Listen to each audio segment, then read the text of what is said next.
Let's go to the Millewa football, and Matt Kelly has just come off of the tractor, actually. He's been doing some dry sowing out there near Werrimal, and he's with us now. G'day, Matt. How are you? Flowman, how's things? Good. Is it a bit dry still, and so you're just having a bit of a rest from planting and maybe just waiting for a drop of rain or two?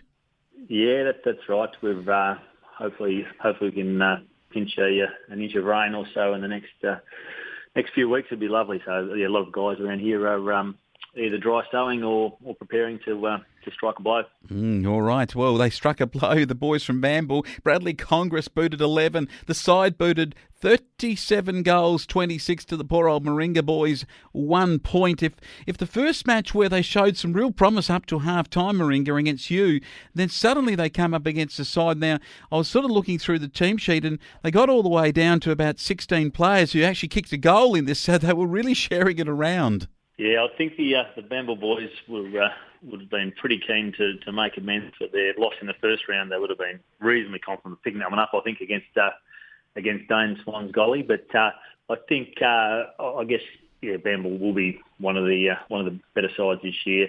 Maringa, on the other hand, I'm hoping will bounce back very much so this week and show a bit more fight. Yeah, well, they need to. Josh Tidswell, we mentioned in the first week, and Paula Mao, plus Matt Golding, Dominic Egg-Melise Smith, and also Lewis Robertson. Jaden Taylor were the better players. No scorers for Maringa, but Bamble, as we mentioned, Congress with 11, 5 to Hara, also 3 to Crabtree, and Congress, Hara, and the two Hara boys, Michael and Jason, were amongst the better players. They're heading to other matches, and this time it was Cardross 11-5, 71 goal, 8-7-55. Cardross look like one of the top two sides at the moment. Yeah, Cardi certainly started the season very promisingly, so their supporters will be very, very pleased with their early form and look like they'll take some beating. They'll play some pretty consistent footy. I think they've got some really good midfield and some goal kicking power, so they'll be tough to beat. And where it mattered, though, at the Colour Lorraine Oval number 2, it was Angelok 23-19, 157 to Werrimal 4-2-26. I didn't see your name on the team sheet, but after half-time, I reckon you would have been putting up your hand as a runner to try and take some marks. Yeah, I had certainly itchy feet in the second half. I've seen the Nanji boys run around, but our guys gave a pretty good account for themselves, but Angelok were certainly far too strong. They've got plenty of marking power around the ground and were a lot taller right over the ground. So I'd expect to see a much better effort next time Werrimal comes up against the Angie boys, a much more competitive game. Yeah, the boys from out of Oyu, Adam Morris was very good. Connor Robinson, Blaine Girls, and also Jared Robinson, and a good effort from Blaine Girls with 6 goals, 3 to Mansell and Connor Robertson.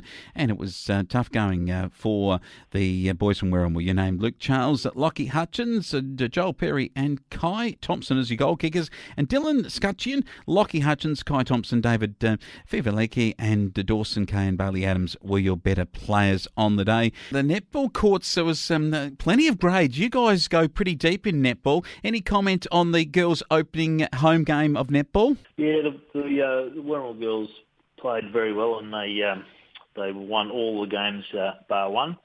So yeah, Werrimal Netball Club has been strong for a lot of years. So, but the Nanji girls have, over the last probably few years have also lifted their game and are playing some pretty good netball as well.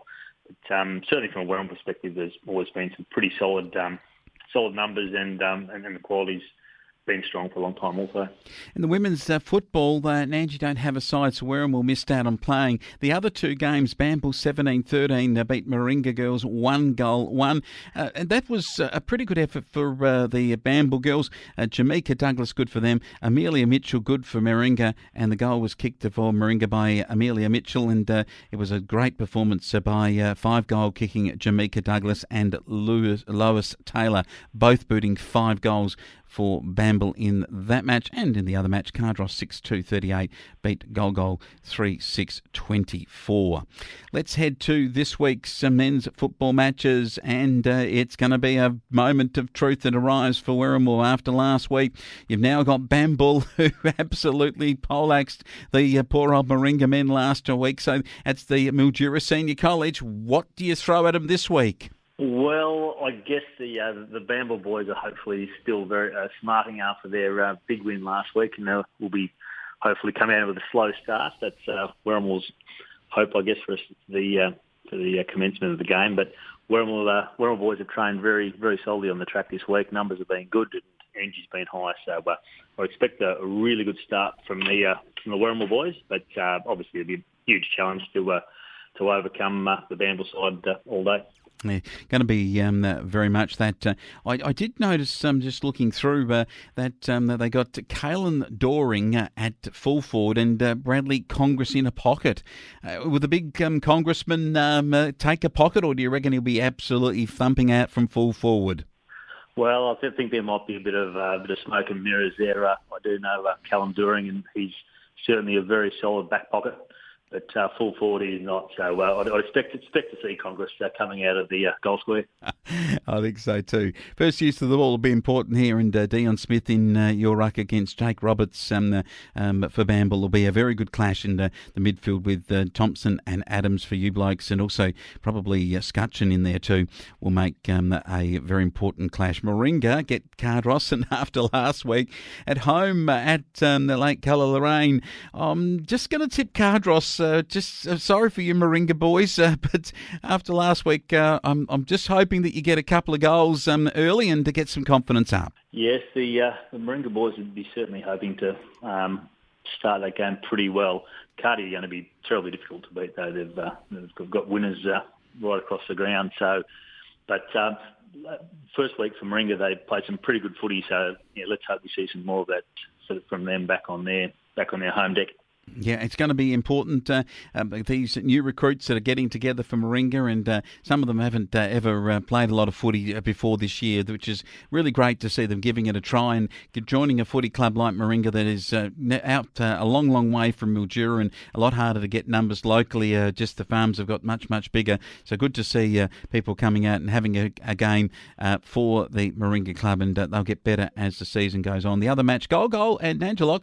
This is an interesting one. I just got a reckoning that the Golgol need a win and need it at home, and I think could get it. Yeah, I think based on the last couple of weeks, Golly seem to be playing some pretty good footy. They've got some very good on balls, which should give their forwards plenty of opportunities to score, and at their home ground, I'd be thinking Golly would be a bit too strong, but Nanji certainly played some really good footy last week, and they'd be. Have some confidence in their tools that they can kick a score also, but golly for mine. All right, about this now. That's a night game too on Friday night, so if you're listening Saturday morning, you will know the result of that game. Women's football, Moringa girls get Cardross, and that one at Lake Colour Lorraine, that's the early game at 12:30. Any thoughts on whether the Moringa girls can take it up to Cardross? I think Moringa girls have got a few good players, so once again, I think Cardross will be one of the strongest sides in the women's footy comp this year. So I think it'll be a bit too much for them for Moringa girls to get a win, but it's all about this early stage, I suppose, gelling a lot of their new girls, gelling as a team and being competitive for as long as possible. But you would expect the Carter girls to be too strong there. Well, the other big match, though, and I reckon match of the round, is the game between your girls who take on the very, very good side in Bamble girls. Both sides won in round one when you had your first outing and they had their first outing. So this will be a really good game. No surprise with my tip here. I think the Wirramore girls will be too strong, but I'd expect it to be within a goal or two, to be honest, man. So both sides have got some really good players. Both sides are coached really well. Have had good pre-seasons, good numbers. So I'd expect certainly the match of the round in the women's competition, and I'd expect the Pies to get over the line by a small margin, under 2 goals. Yeah, it's going to be big crowds of people coming out for the second round or third round of football. Second round for the girls from Werribee. Third round of football in the very important rounds as we get started in the season at Mildura Senior College Oval and over at Lake Culla-Lorraine, and of course tonight at Golgol in those matches. Good to have you on board, Matt Kelly, talking to us from Werribee, from the farm, and for the Millewa football competition. Great to have your company. We'll catch you next week. Thanks, man. Go Pies.